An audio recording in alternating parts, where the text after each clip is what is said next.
We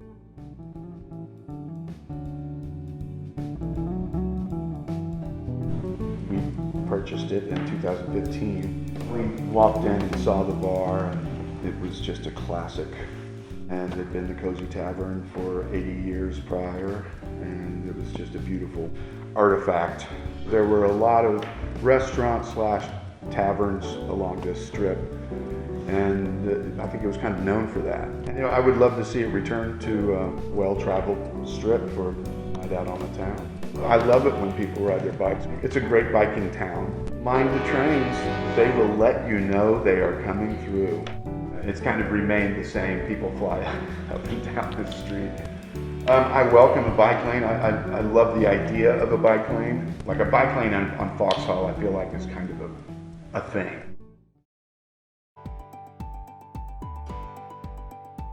We chose this location in part because it's actually equidistant between my house and my partner Kyle's house. He lives in the Rondout and I live uptown.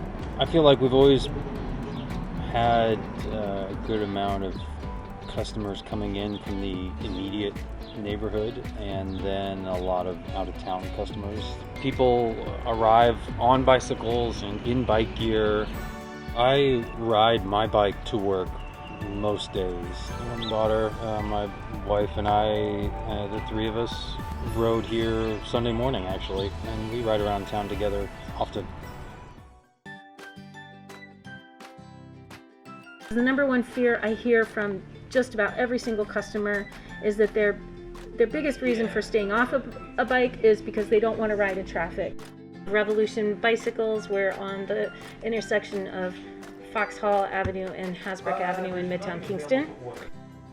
This location was a bit serendipitous because we were aware of the plans by the city to put in the linear park, the Midtown Linear Park, the Kingston Point Rail Trail.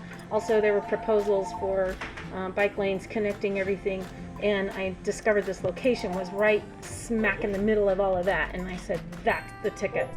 People don't want to ride in traffic. They want those secure lanes where they're sequestered away from motor vehicles. So the more we see of that, the more we see people wanting to ride. And really, kudos to the city administration here. I think they've done a marvelous job. We're really, really proud of them.